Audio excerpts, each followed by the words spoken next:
Kala niya sira eh. Kala ko din siraan eh. Dumating na yung pina-order ko nga. Baristor. Dito sa naayos ko nga. Sewing machine. So siya. Ang laki. Laki pala nito. Ang laki niya. Ang lalaki. Ang lalaki niya pala. Pwede na. So yun yung body niya. 14D 121 kg.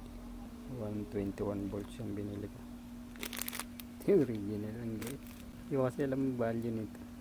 Ayan, nag-assume na lang ako na 120 na lang. Dapat yung bibiling ko 150 volts. Pero ito na mayroon palang mas mababa, 121 volts. Subukan natin ito. Steering ko nga ito. Set ka sa 20 mega ohms. Meron daw to resistor pero sobrang taas.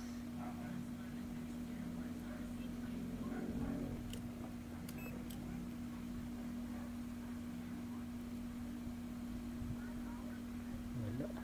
Meron kakaroon ng resistance kapag sobra yung voltage. So yan, kabit ko na to. Gumagana naman siya kahit wala itong baristor. Pero mahalaga yan para yung over voltage sa yung sasalo. So kabit ko na. Painit lang ang pangina. Tinabingi ko ng konti pa.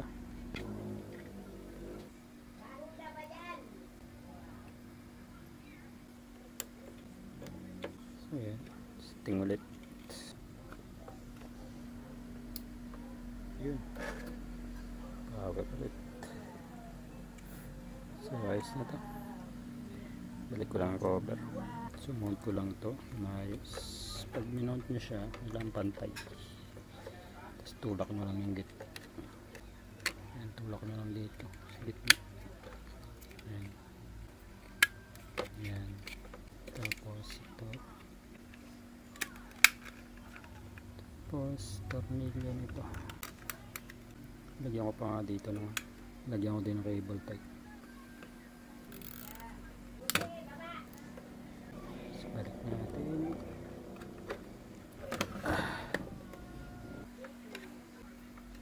Ito. Tapos yan, pag nilagay nyo to, unahan nyo na to. May lock dito. Teka pa. Yun.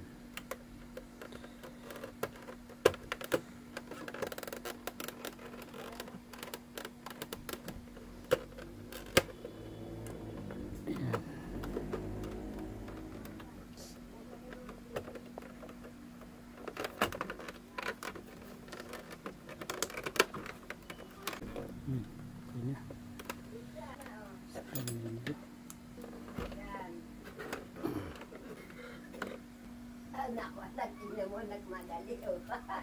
Siya doon lang, baba. Taka lang daw ang ginagawa sa Papa Dad. Testing ulit.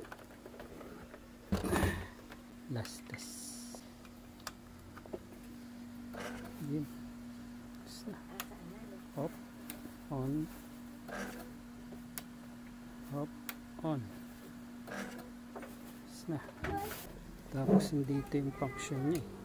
Yung click mo to. Gagawa yung load. Gagawa. Nakita mo, Dad? Si Dodo na, si Dada, di ba nag-work?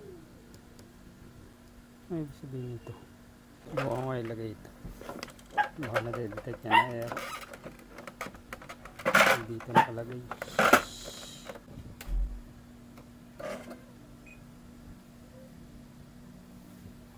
May error talaga. Ano kaya itong error nito? Yun. Ginawa ko lang ito. Bigyan gumana.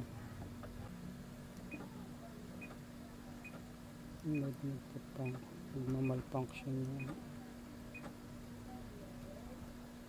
Touch. Nagmamalfunction.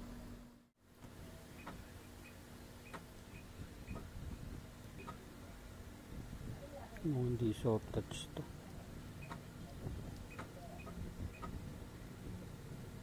Minsan hindi ko makakagat. Siguro may stylus to. Mas maganda siya pag may stylus.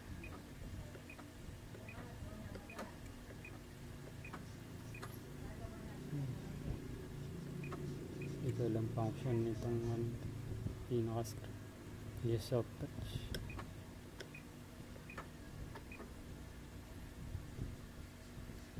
Okay, ganito sa may-ari. Okay na yun. Thank you po sa panonood nyo.